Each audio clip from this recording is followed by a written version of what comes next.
Namaskar, welcome to SGKG Studies YouTube channel classes, and on this channel we are discussing about ESIC benefits to employees. This is special classes for beneficiaries of the ESIC. ESIC जितने लोगों का कटता है, जितने लोगों का ESIC contribution है, उनको क्या क्या आज के डेट में लाभ मिल रहे हैं, ESIC के बेनिफिट क्या है, लाभ क्या है, उनकी चर्चा हम करने जा रहे हैं. So the Employees State Insurance Scheme of India is a multifaceted social security scheme designed to provide socio-economic protection to employees in the organized sector. क्या है, ESIC सिर्फ उन्हीं को मिलता है जो ऑर्गेनाइज्ड सेक्टर में है, जो किसी कंपनी में काम करते हैं, जहां पर 10 से ज़्यादा लोग काम करते हैं, जिनको 21,000 से कम सैलरी है. अकेले अगर कोई काम करता है, वहां पर अभी ESIC एक्ट इम्प्लीमेंट नहीं हो पाया है. ESIC scheme is administered by A statutory corporate body called ESIC. ESI scheme को ESIC एडमिनिस्टर करती है, और इसीलिए आप देखेंगे कि ब्रांच ऑफिसेज ESIC के हर डिस्ट्रिक्ट में कई जगह मिल जाएंगे. It protects employees against sickness, maternity, disablement and death as a result of work related injury, as well as provided medical care to insured employees and their families. चूँकि ये multi facet scheme है, इसलिए यहाँ पर सुविधाएं भी अनंत हैं, अनगिनत है. जैसे कि सिकनेस, बीमार होने पर दवा होती है. मैटरनिटी, गर्भवती जो माताएं बहनें होती हैं, उनको हम 182 डेज का लीव सैलरी पे करते हैं. डिसेबलमेंट, किसी न किसी कारण से अपंगता हो गई, चाहे वो टेम्पोररी हो चाहे परमानेंट हो, उस पीरियड में ESIC पेंशन पे करती है. और डेथ होने पर, मृत्यु होने पर घर वालों को पेंशन पे किया जाता है. तो इस तरीके से, और इसके साथ ही साथ जो मेडिकल केयर है, मतलब जो बीमार होने पर दवा कराए जाते हैं, वो दवा कराने का जो सिस्टम है वो सिर्फ एम्प्लॉय तक लिमिट नहीं है, उनके फैमिली को भी फ्री में है. एम्प्लॉय को भी फ्री में है, फैमिली को भी फ्री है. उनको ESI डिस्पेंसरी में जाना है. ESI डिस्पेंसरी में, ESI हॉस्पिटल में, ये पूरे घर भर का और अपना भी, जब भी ज़रूरत पड़े दवा का, जब भी ज़रूरत पड़े डॉक्टर से मिलने का, बिल्कुल एक टाइम फिक्स होता है. उस टाइम में आप जा करके और डॉक्टर से मिल लीजिए. डॉक्टर आपका चेक भी करेंगे, मेडिसिन भी देंगे, रेगुलेशन सर्टिफिकेट भी देंगे. इसलिए ESI स्कीम जो है एक multi facet social security scheme है. आइए इसको थोड़ा एम्प्लॉइज पॉइंट ऑफ व्यू से समझ लेते हैं. जितने लोग काम कर रहे हैं, उन काम करने वालों के व्यू से समझ लेते हैं. Share of contribution, source of finance, कहाँ से ये इंस्टीट्यूशन चलता है. एम्प्लॉयज़ 0.75% पे करते हैं. अगर 10,000 एम्प्लॉय का सैलरी है, अगर 10,000 उनको तनख्वाह मिलती है, तो उसमें से 75 रुपया वो ESI को पे करते हैं. और उनके लिए जो उनके मालिक हैं, जो उनके एम्प्लॉयर हैं, वो 325 रुपया पे करते हैं. कहने का मतलब कि ESI स्कीम को रन करने के लिए सबसे ज़्यादा कंट्रीब्यूशन तो उनका मालिक पे करता है. उनका मालिक 325 रुपये पे करते हैं, जबकि जो वर्कर हैं, जो एम्प्लॉई हैं, उनको सिर्फ और सिर्फ 0.75% मतलब 10,000 में 75 रुपया पे करना है. ये जो रेट है, ये 1 जुलाई 2019 से 1 जुलाई 2019 से ये रेट इफेक्टिव हुआ है. इससे पहले ये 6.5% हुआ करता था. 6.5 से कम करके अब 4% हो गया है. तो ये आपका कंट्रीब्यूशन है, ये कंपलसरी है. पार्टिसिपेशन कंपलसरी है, तभी जाकर के सोशल इंश्योरेंस का बेनिफिट मिलता है. अगर आपका हर महीने में आपके एम्प्लॉयर 0.75% डिडक्शन कर रहे हैं, तो आप ESIC बेनिफिट के राइट आप रखते हैं, मिलेगा आपको बेनिफिट. अब वेज सीलिंग जान लेते हैं. तो वेज सीलिंग 1 जनवरी 2017 से 1 जनवरी 2017 से वे सारे एम्प्लॉई जिनको 21,000 तक, अप टू 21,000, 21,000 रुपये तक की सैलरी मिलती है, तो वो ESI स्कीम में आते हैं। 21,000 से ज़्यादा सैलरी मिलती है तो अभी वो एग्जेम्प्टेड एम्प्लॉय के कैटेगरी में आते हैं। लेकिन ध्यान देने वाली क्या बात है, ओवर टाइम इसमें इंक्लूड नहीं होता है। तो अगर किसी एम्प्लॉय को 20,000 किसी एम्प्लॉय का सैलरी है और 10,000 अगर उनका ओवर टाइम मिलता है तो उनका टोटल कितना हो गया क्रॉस, 30,000 हो गया। 30,000 होने के बाद भी चूंकि ओवर टाइम इसमें इंक्लूड नहीं है वेज सीलिंग में, इसलिए उनका 20,000 ही उनका सैलरी हम जोड़ेंगे और वो ESIC की कवरेज में आएंगे। लेकिन जब कंट्रीब्यूशन पे करने की बात आएगी तो पूरे के पूरे 30,000 पर उनका ये कंट्रीब्यूशन काउंट होगा। क्यों? क्योंकि बेनिफिट भी उनको उसी 30,000 के अनुसार मिलेगा। बेनिफिट जो कुछ भी उनको मिलता है वो उनके वेज के रेसिप्रोकल मिलता है। तो वो ESI स्कीम के कवरेज में बने रहे, इसके लिए ओवर टाइम इंक्लूड नहीं करते हैं और ESIC स्कीम में बने रहते हुए भी उनको मैक्सिमम बेनिफिट मिल सके, इसलिए कंट्रीब्यूशन में ओवर टाइम को हम ऐड करते हैं। Employees exempted from payment of contribution 6/9/2019 से earning average daily wages up to 176 रुपये तक, अगर एम्प्लॉय की सैलरी 176 रुपये पर डे के हिसाब से अगर किसी एम्प्लॉय का वेजेज है तो एम्प्लॉय का कंट्रीब्यूशन माफ़ कर दिया है गवर्नमेंट ने, सिर्फ एम्प्लॉयर पे करेंगे। ऐसा हार्डली कहीं होगा जहां पर 176 रुपये पे होता है, लेकिन अगर किसी का डेली वेजेज 176 रुपया है तो डेली वेजेज 176 रुपये होने के कंडीशन में सिर्फ और सिर्फ एम्प्लॉयर पे करेंगे, एम्प्लॉय का कंट्रीब्यूशन माफ़।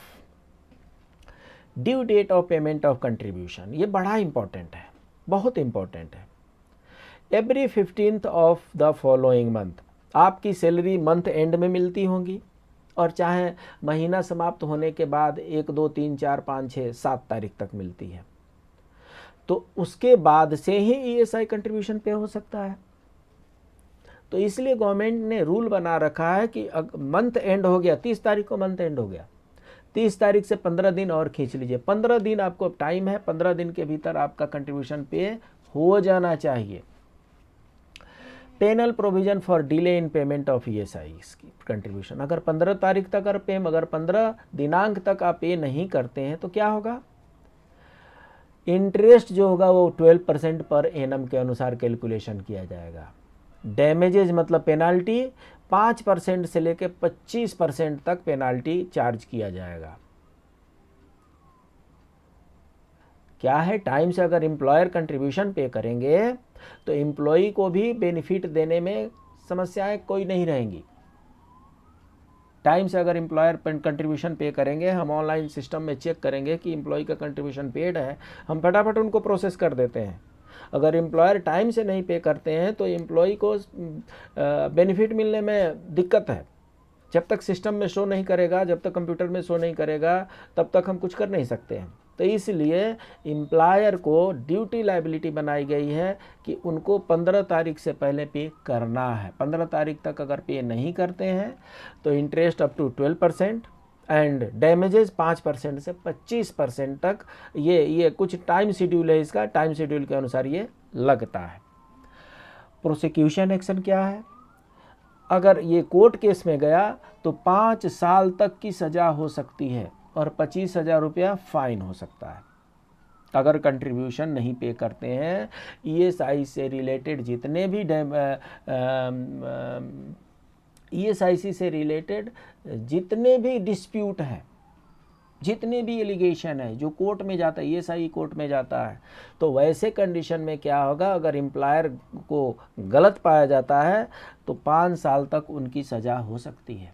इसलिए अगर गवर्नमेंट ने रूल बनाया है तो उसे हमें फॉलो कर ही लेनी चाहिए। Brief discussion of benefits, contributory condition, duration and scope of the benefit. सबसे पहले सिकनेस बेनिफिट।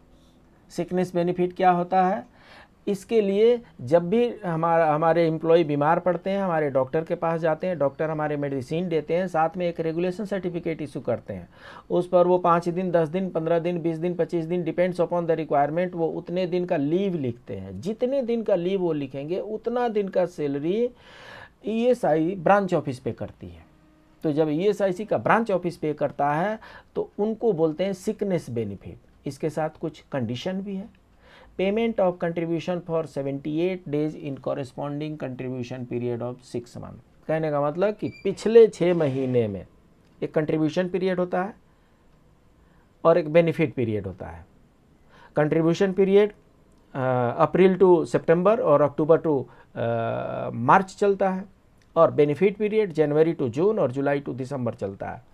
तो पिछला जो भी आपका कंट्रीब्यूशन पीरियड है, उस कंट्रीब्यूशन पीरियड मतलब 6 मंथ में कम से कम 78 डेज आपका अटेंडेंस होना चाहिए कंपनी में जहां आप वर्क करते हैं। 6 मंथ में 180 डेज होते हैं। सो 180 डेज में अगर आप 78 डेज भी काम नहीं करते हैं तो आपको एम्प्लॉई ईएसआई नहीं मानेती और सिकनेस बेनिफिट नहीं देती। 180 दिन में 78 डेज तो काम करना ही है। अगर 78 डेज से काम करते हैं तभी आपको सिकनेस बेनिफिट मिलेगा, नहीं तो नहीं मिलेगा। Up to 91 days in 2 consecutive benefit period at 70% of average daily wages. So आपका जितना सैलरी होता है उसका 70% वेजेज सिकनेस बेनिफिट के रूप में पेमेंट किया जाता है। 91 डेज तक पे किया जाता है। 91 डेज से ज़्यादा होता है तो हम उसको एक्सटेंडेड से सिकनेस बेनिफिट कहते हैं। ईएसपी पे करते हैं, वो डॉक्टर होते हैं, बोर्ड होते हैं, रेफरल होते हैं, उनके अनुसार पे करते हैं। इन्हेंस्ड सिकनेस बेनिफिट, इनका भी एलिजिबिलिटी कंडीशन सेम है। 14 days for tubectomy and 7 days for vasectomy. कहने का मतलब ये है कि अगर जेंट्स का होता है, अगर लेडीज़ होती हैं, वीमेन एम्प्लॉयज़ का 14 दिन का हम उनको सिकनेस बेनिफिट के बराबर ही रेट ऑफ पेमेंट इज़ 100%। सो उनका जितना 14 दिन का उनका वेजेज बनता है उतना 100% हम पे करते हैं इन केस ऑफ ट्यूबेक्टोमी। और अगर मेल एम्प्लॉई हैं, उनका वैसेक्टमी होता है तो उनको 7 दिन की छुट्टी हमारे डॉक्टर देंगे और 7 दिन का 100% वेज हम पे करते हैं मेल एम्प्लॉय को। एक्सटेंडेड सिकनेस बेनिफिट है, इसमें कुछ इस प्रकार की बीमारियां दी हुई हैं जिनमें लंबा समय लग जाता है, और जब लंबा समय लग जाता है तो वो हमारे डॉक्टर लिखते जाते हैं और उनको हम एक्सटेंडेड सिकनेस बेनिफिट देते जाते हैं। इसका रेट जो होता है 80% हम देते हैं, 80% ऑफ देयर वेजेस। उसके बाद से डिसेबलमेंट आता है। डिसेबलमेंट में क्या है, कहीं इंजरी हो गई, चोट लग गई, कोई इस प्रकार की बीमारी हो गई जिससे शरीर के किसी न किसी अंग में कोई समस्या हो गई, तो इसलिए क्या होगा, डिसेबलमेंट 2 तरह के हो सकते हैं। टेम्पोररी डिसेबलमेंट हो सकता है, परमानेंट डिसेबलमेंट हो सकता है। डिसेबलमेंट इंजरी के चलते हो सकता है, डिसेबलमेंट ऑक्यूपेशनल डिजीज के चलते हो सकता है। इसीलिए हमने इतने भागों में बांटा है आपको समझने के लिए। From day 1 of entering in insurable employment irrespective of having paid any contribution and payable for employment injury cases. So कहने का मतलब यह है कि टेम्पोररी डिसेबलमेंट बेनिफिट इंजरी से होता है।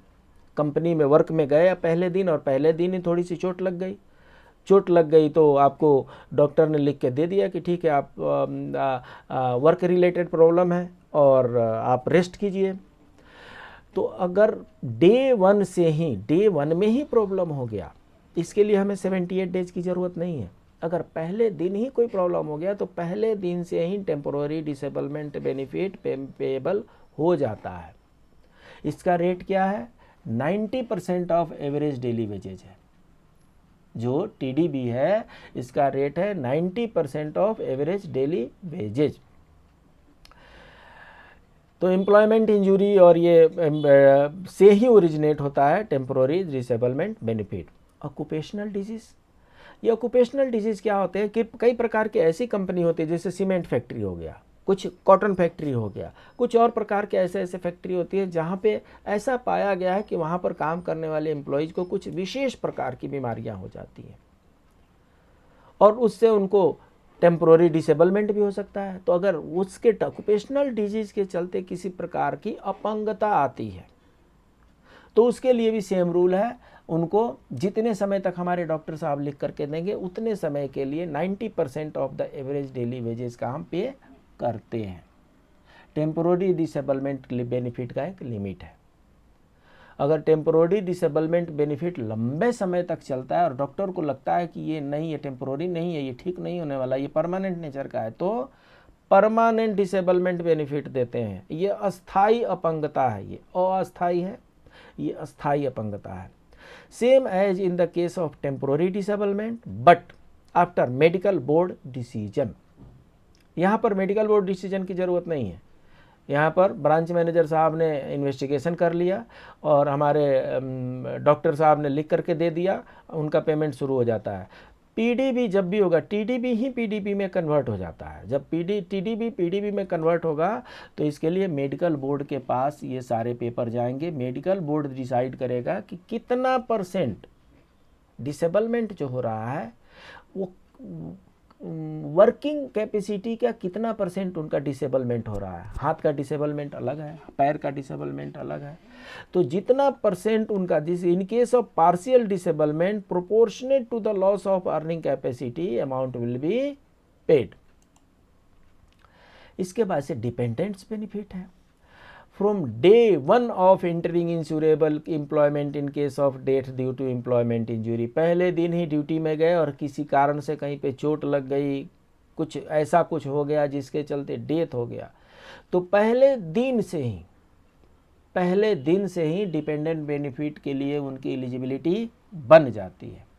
डिपेंडेंट बेनिफिट एम्प्लॉय को नहीं मिलता, किसको मिलता है? एम्प्लॉय के फैमिली मेंबर्स को मिलता है, उनके वाइफ को मिलेगा, उनके मदर फादर को मिलेगा, उनके बाल बच्चों को मिलेगा। तो क्या होता है? Dependent benefit spouse, parent and children को मिलता है और इसकी कोई एलिजिबिलिटी नहीं है। पहले दिन गए, पहले दिन से ये एलिजिबिलिटी बन जाती है। To the widow for life और अंटिल हर रीमैरेज। सो उस एम्प्लॉय के जो विडो हैं उनको लाइफ लॉन्ग तक पेंशन मिलता है और नहीं तो अप टू रीमैरेज। मैरिज होने के बाद से वो बॉन्ड समाप्त हो जाता है और इसके बाद से वो डिपेंडेंट बेनिफिट बंद हो जाता है।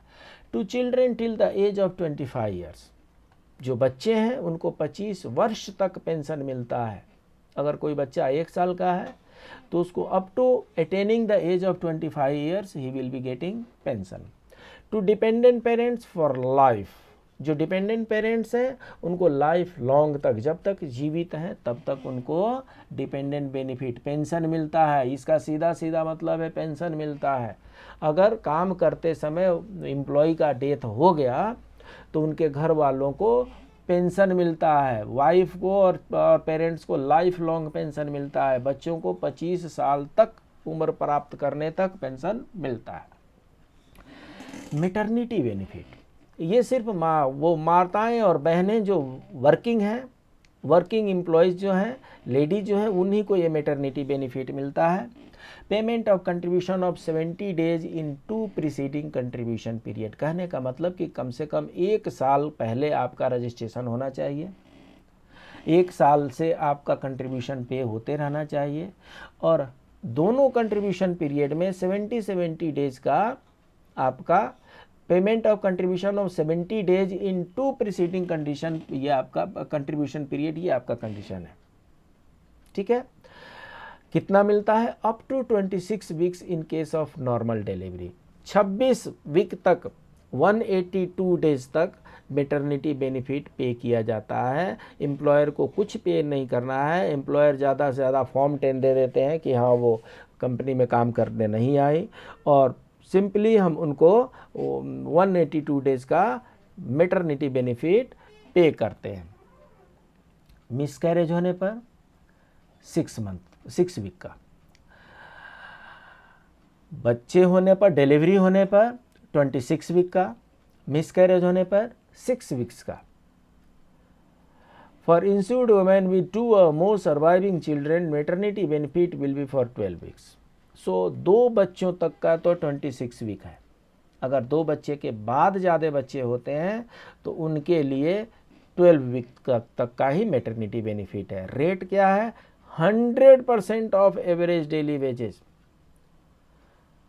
अगर उनकी सैलरी 10,000 रुपये है तो ESI हर महीने उनको 10,000 रुपये पे करेगी। अगर उनकी सैलरी 20,000 है तो 20,000 रुपीज़ ESI उनको पे करेगी।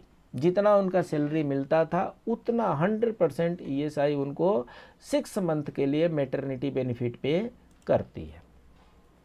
मेडिकल बेनिफिट, मेडिकल बेनिफिट में क्या है, self and family, self and family from day 1, पहले दिन से ही सेल्फ एंड फैमिली के लिए आप हर प्रकार के ट्रीटमेंट करा सकते हैं ईएसआई डिस्पेंसरी में और ईएसआई हॉस्पिटल में। उसमें सिर्फ और सिर्फ एलोपैथी ही नहीं है, आयुर्वेदा, योगा, यूनानी, सिद्धा, होम्योपैथी, ये सारे फैसिलिटी ईएसआई हॉस्पिटल में अवेलेबल है। कहीं कहीं ईएसआई डिस्पेंसरी में भी ये कुछ फैसिलिटीज अवेलेबल है, बट ईएसआई हॉस्पिटल में in addition to allopathy, Ayurveda, yoga, Unani, Siddha and homeopathy, ये सारे फैसिलिटी अवेलेबल है। तो डे 1 से जिस दिन एम्प्लॉई कंपनी में ज्वाइन करते हैं, रजिस्ट्रेशन हो जाता है, उस दिन से employee and his family both are entitled for medical treatment. ये बेनिफिट क्या है, मेडिकल ट्रीटमेंट है, full medical care till disease और disablement last to IP and family. इसका कोई लिमिट नहीं है कि 1 दिन का ट्रीटमेंट करना है कि 10 दिन का ट्रीटमेंट, जब तक ठीक नहीं होता है, जब तक ठीक नहीं होता तब तक मेडिकल बेनिफिट चलता रहेगा। और मेडिकल बेनिफिट सिर्फ सर्विंग एम्प्लॉय के लिए नहीं है, रिटायर्ड वालों के लिए भी है। Retired insured person who have been in insurable employment for at least 5 years before retirement or superannuation or retires under VRS. So VRS में या सुपरएनुएशन में अगर वो रिटायर होते हैं तो उनको 120 rupees per month branch office में पे करना है, और इसको पे करने के बाद से उनको medical benefit as usual self and spouse के लिए मिलता है। यहाँ पर बच्चों के लिए नहीं होता है, बच्चों के लिए और पेरेंट्स के लिए, जो सर्विंग एम्प्लॉय हैं उनके लिए हैं, जो रिटायर्ड हैं उनका सेल्फ एंड स्पाउस के लिए आपको मेडिकल केयर अवेलेबल है ईएसआई इंस्टीट्यूशंस में, मतलब डिस्पेंसरी में भी और ईएसआई हॉस्पिटल में भी। इसके अलावा क्या बेनिफिट है, कन्फाइनमेंट एक्सपेंसेस। कहीं अगर कहीं ऐसा हो कि जहाँ पर जो मैटरनिटी बेनिफिट जो लेने वाली जो लेडीज़ हैं उनको वहाँ पर फैसिलिटी नहीं हो, ईएसआई फैसिलिटी नहीं हो, ऐसा कोई जगह शायद ही बचा हो।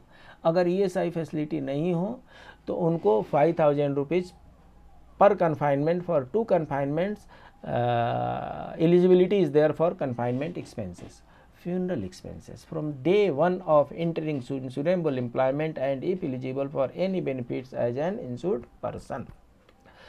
So पहले दिन से ही, जिस दिन कंपनी में इंटर किए उस दिन से ही फ्यूनरल एक्सपेंसेस का आपको एलिजिबिलिटी क्रिएट हो जाती है। कहने का मतलब कि अगर किसी भी हालत में, चाहे घर पे चाहे कंपनी में, जो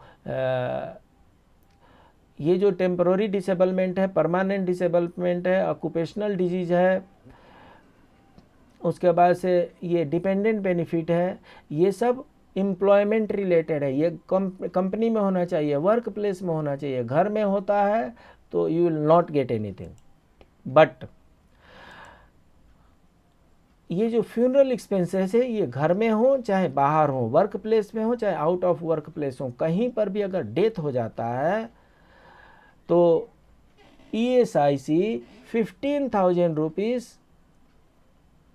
लमसम अमाउंट फ्यूनरल एक्सपेंस में पे करती है to the person who is going to do the last rites or who has done the last rites. So उनका जो अंतिम संस्कार होता है, उनका अंतिम संस्कार करने के लिए ईएसआईसी 15,000 अप टू 15,000 रुपीज़ उनको एक्सपेंस पे करती है। इसको बोलते हैं फ्यूनरल एक्सपेंसेस। इसके बाद से अनएम्प्लॉयमेंट अलाउंसेस भी हैं और उसके भी अपने कंडीशन है। 25% तक मिलता है, 24 महीने तक मिलता है। अटल बीमित व्यक्ति कल्याण योजना भी है, इसमें पहले 25% मिलता था, अभी 50% हो गया है। उसके बाद से कई जगहों पर वोकेशनल ट्रेनिंग की भी व्यवस्था की गई है। फिजिकल ट्रेनिंग की भी व्यवस्था की गई है, स्किल अपग्रेडेशन ट्रेनिंग की व्यवस्था की गई है, और most important Kota for MBBS BDS admission. The children of insured person, insured women who satisfies the eligibility condition as per the guidelines issued by headquarter ESIC headquarter from time to time, published in website www.esic in था, अभी ये esic.gov.in हो गया है, will be eligible for admission under IP quota in ESI medical institutes. So ESI hospital के साथ साथ बहुत जगहों पे ESI कॉलेज भी है. तो जहाँ पे भी ESIC मेडिकल कॉलेज है वहाँ पर जो MBBS का जो सीट है, BDS का सीट है, उसमें से कुछ seat is reserve for the children of the insured person और इंश्योर्ड वीमेन. उनके बच्चों के लिए सीट रिजर्व कर दिया गया है.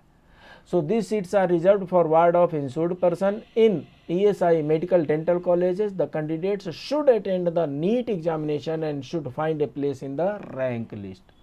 So ये NEET एग्ज़ाम में अपीयर होना है, उनका रैंक लिस्ट लेकर के आना है, ESI ऑफिस में सबमिट करना है, और उसके बाद से ESI ऑफिस उसका अपना लिस्ट बनाती है और एलिजिबल कैंडिडेट्स को MBBS में ESIC कॉलेज में एडमिशन दिया जाता है. ये एक बहुत बड़ा बून है. ये रिसेंट गवर्नमेंट ये एम्प्लॉयज़ के लिए जो लो वेजेस अर्नर्स हैं उनके लिए एक बहुत बड़ा आशीर्वाद लेकर के आई है, बहुत बड़ा बेनिफिट लेकर के आई है. किसी ने सोचा भी नहीं होगा कि 10,000 15,000 रुपये कमाने वाला एम्प्लॉय का बच्चा भी MBBS कर सकता है जी. उसको ESIC कोटा में एडमिशन मिल जाता है. बाकी अगर गवर्नमेंट कोटा में नीट में अगर वो हायर मार्क्स लाता है तो भी मिलता है. अब इनमें जितने भी हमने बेनिफिट आपको बताए, हमने सिकनेस बेनिफिट की चर्चा की, डिसेबलमेंट बेनिफिट की चर्चा की, डिपेंडेंट बेनिफिट जिसमें पेंशन मिलता है लाइफ लॉन्ग, मैटरनिटी बेनिफिट जिसमें माताएं बहनों को 6 महीने तक सैलरी ESIC से पे होता है, मेडिकल बेनिफिट जिसमें एम्प्लॉय और उनके डिपेंडेंट फैमिली मेम्बर्स को फ्री में ट्रीटमेंट होता है. बाकी ये अदर बेनिफिट्स हमने देखे.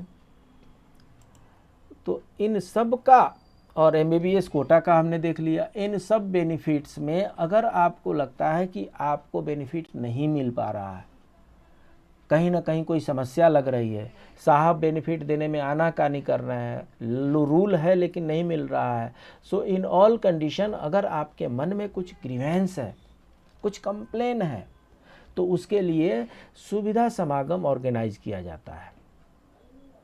In order to deal with oral, written complaints, suggestion and grievances, Suvidha Samagam is being held regularly at ROSRO ESI hospitals on second Wednesday of every month and at all ESIC branches on second Friday of every month.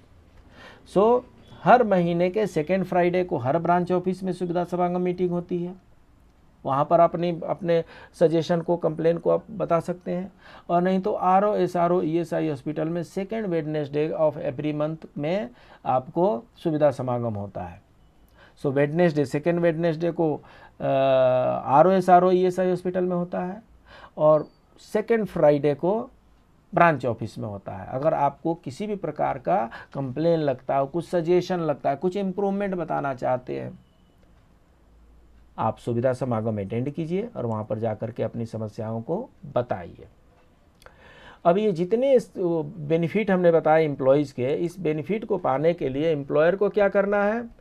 जैसे ही कोई employ आकर के उनके पास join करता है, employ को सबसे पहले क्या करना है? एम्प्लॉयर को अपने आप को ESI स्कीम में रजिस्टर करवाना है. रजिस्टर करने के बाद से C11 अब क्रिएट हो जाता है. उसके बाद से जब अपना कंपनी का रजिस्ट्रेशन हो गया, तब एम्प्लॉय का रजिस्ट्रेशन करेंगे. वो एम्प्लॉय का रजिस्ट्रेशन आज के डेट में 10 दिन पहले तक ही हो सकता है. 10 दिन से पहले का एम्प्लॉय रजिस्ट्रेशन नहीं होता है. उसके लिए फिर केस टेकअप करना पड़ता है ROSRO को. इसलिए जैसे ही आपके पास कोई एम्प्लॉय, पहले तो आप अपनी कंपनी को रजिस्टर कीजिए ESI में स्कीम में. उसके बाद से एम्प्लॉय जो आता है उसको आप रजिस्टर कीजिए. रजिस्टर करते समय ये ध्यान रखना है कि 10 दिन का टाइम दिया गया है, 10 दिन के भीतर रजिस्टर कर लीजिए। एम्प्लॉयर को री रजिस्ट्रेशन नहीं करना है। जो एम्प्लॉई आता है उससे पूछ लीजिए कि आपका पहले का ईएसआई नंबर है तो आप बता दीजिए।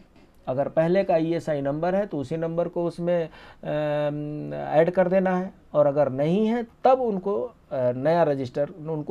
न्यू रजिस्टर क्रिएट करना है।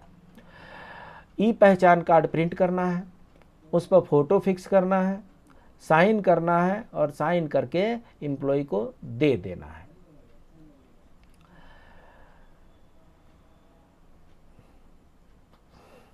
अभी क्या किया गया है, सितंबर 2019 ऑनवर्ड से 42 डेज से ज़्यादा का जो 42 डेज से अधिक पेंडिंग का जो चालान है उस क्रिएट करने में मना कर दिया गया है। सो इस तरीके से क्या करना है आपको सबसे पहला काम ये है कि कंपनी रजिस्टर कर लीजिए, एम्प्लॉयज़ को टाइमली रजिस्टर कर लीजिए। उसके बाद से अगर कंपनी बंद करते हैं, आप कंपनी परमानेंट क्लोजर करते हैं, तो within 21 days of such closure आपको ईएसआई ऑफिस को बताना है।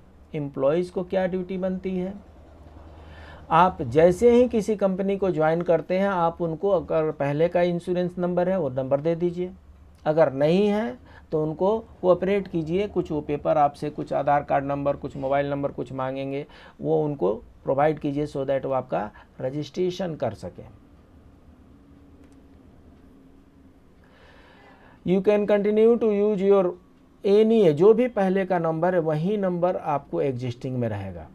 आपके जो एम्प्लॉयर हैं वो 3.25 आपके सैलरी के बराबर वो अपने पास से पे करेंगे, और आपको क्या करेंगे, आपके सैलरी से 0.75% अर्थात 10%, अगर आप 10,000 मिल रहा है तो 75 रुपये आपका काटेंगे।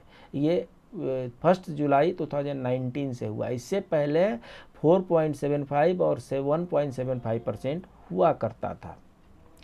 जिनको भी डेली वेजेज 176 रुपये मिलते हैं, इनको कंट्रीब्यूशन पे करने की ज़रूरत नहीं है, इनके एम्प्लॉयर ही पे करेंगे। आपका जो ई पहचान कार्ड है, जब वो आधार कार्ड से सीडिंग हो जाएगा वो परमानेंट ई पहचान कार्ड हो जाएगा। जो टीआईसी था वो ई पहचान कार्ड वो परमानेंट हो जाएगा और यही आपके साथ परमानेंट रहेगा। तो इस तरीके से हमने ईएसआई स्कीम के बारे में जाना, ईएसआईसी बेनिफिट के बारे में जाना, जो बेनिफिट एम्प्लॉयज़ को मिलता है। और इस स्कीम के बीच में कहीं भी आपको कुछ भी डाउट होता है, चाहे एम्प्लॉयर चाहे employee, please do visit www.esic.gov.in। हम जो ये स्टडी मटेरियल अपलोड कर रहे हैं वो SGKG स्टडीज़ पर अपलोड कर रहे हैं। अगर आपने अभी तक सब्सक्राइब नहीं किया है तो सब्सक्राइब कर दीजिए, शेयर कर दीजिए, लाइक कीजिए, कमेंट कीजिए।